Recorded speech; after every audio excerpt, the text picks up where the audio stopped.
আসসালামু আলাইকুম। ডাইকিং ভিআরএফ সিস্টেমে আপনাদের অটো কমিশনিং সিস্টেম দেখাবো।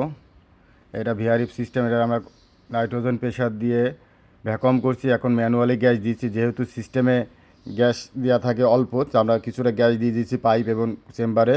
গ্যাস দেওয়ার পর এখন আপনার গ্যাস দেওয়া শেষ ম্যানুয়ালি। এখন আমরা সিস্টেমে আউটডোরে যে গ্যাসটা আছে সেই গ্যাসটা ছেড়ে দিচ্ছি। সিঙ্গেল মেশিন সাকশন ডিসচার্জ দুটোই সারা হচ্ছে।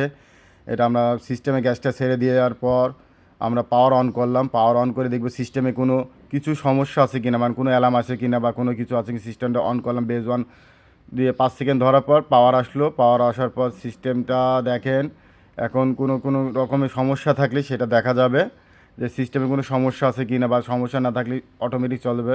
T1 টেস্ট আনতে দিলাম, T01 আসলাম, মানে টেস্ট রান চলছে। এখন আমাদের কোনো সমস্যা পাইনি এই সিস্টেমে। হ্যাঁ, এই দেখেন অ্যালার্ম এসছে। অ্যালার্মটাকে আমরা যেহেতু অ্যালার্ম পাইছি, ইরোড কোড পাইছি, ইরোড কোডটাকে সমস্যার সমাধান করলাম। সমাধানের পর আবার পুনরায় আমরা সিস্টেমটাকে, এই সিস্টেমে কয়টা ইনডোর আছে সেটা দেখছি। বেজ 1 একবার, বেজ 2 10 বার, বেজ 3 একবার। যেহেতু এই সিস্টেম আমার 3টে ইনডোর ছিল, তো 3টে দেখাচ্ছে। এখন সিস্টেম ওকে। এখন আমরা একে গ্যাস চার্জ করা হয়েছে। এবার আমরা যেহেতু ম্যানুয়ালি গ্যাস কমপ্লিট, এখন আমরা সিস্টেমটাকে আমরা অটোমেটিক গ্যাস চার্জ করব।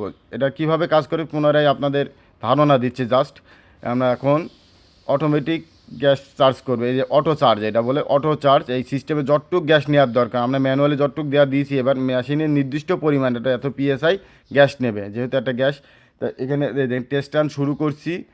এখন এই যে প্রেশার দেখাচ্ছে, এটা মেগা বারে দেওয়া থাকে। বারেকে পিএসআই নিয়ে যেতে হবে, যে এটা 100 বার পর্যন্ত উঠবে।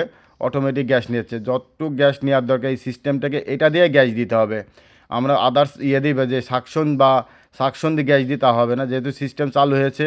আস্তে আস্তে যেহেতু ভিআরএফ সিস্টেম মানে ইনভার্টার সিস্টেম, ইনভার্টার মানে আস্তে আস্তে প্রেশার বাড়বে, সাথে সাথে যে লিকুইড গ্যাস যাচ্ছে। স্লোভাবে গ্যাসটা দিতে হবে আপনাদের। প্রথমত এটা স্লোভাবে গ্যাস দিতে হবে। দ্রুত গ্যাস দিলে, যেটা এটা এক্সপানশন ভাল্বের মাধ্যমে গ্যাসটা যায়, তা আমরা গ্যাস দিচ্ছি সিস্টেমে। গ্যাস দেওয়ার পর যতটুকু গ্যাস নেওয়া অটো গ্যাস চার্জ, যতটুকু অটো গ্যাস নেবে, সে গ্যাস নেওয়ার পর অটোমেটিক সে একটা সিস্টেম দেখাবে। আমার গ্যাস প্রেশার দেখাবে কত পার্সেন্ট গ্যাস আছে। তো সিস্টেমে দেখেন ওই যে 61%। টেস্ট রানও চলছে। আস্তে আস্তে প্রেশার বাড়ছে, গ্যাস যতটুকু নেওয়ার নিচ্ছে সিস্টেমে। নেওয়ার পর অটোমেটিক সে গ্যাস নেওয়া হয়ে গেছে। নেওয়ার পর এখন একটা প্রেশার চলে এসছে, যে সিস্টেমটা রান হয়েছে। প্রেশার বাড়ছে, সব কিছু গতি বাড়ছে, এই কম্প্রেসারের আরপিএমও বাড়বে, ফ্যানের স্পিড বাড়বে, সব কিছুই বাড়বে।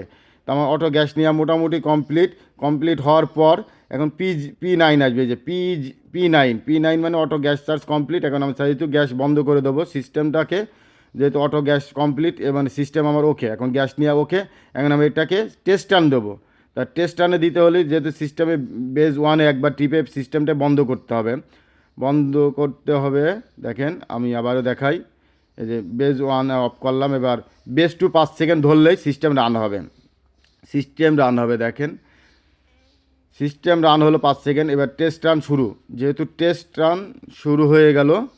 এখন আবার দিলাম 5 সেকেন্ড ধরে রাখলে, এবার টেস্ট রান শুরু হলো। যে টেস্ট রান মানে সিস্টেমের পুরো সিস্টেমটাকে অটোমেটিক সে টেস্ট রান দেবে, সব কিছু ওকে আছে কি না। একদম সিম্পল জিনিস। এবার টেস্ট রান শুরু হয়েছে। টেস্ট রান T01 থেকে T010 পর্যন্ত আসবে। যেহেতু T010 পর্যন্ত আসা পর্যন্ত অপেক্ষা করতে হয় অনেকক্ষণ, তা T010 পর্যন্ত আসলে এবার আমার অটোমেটিক টেস্ট রান শেষ। এখন আমি রিমোটের মাধ্যমে পাওয়ার অন করলে ওকে।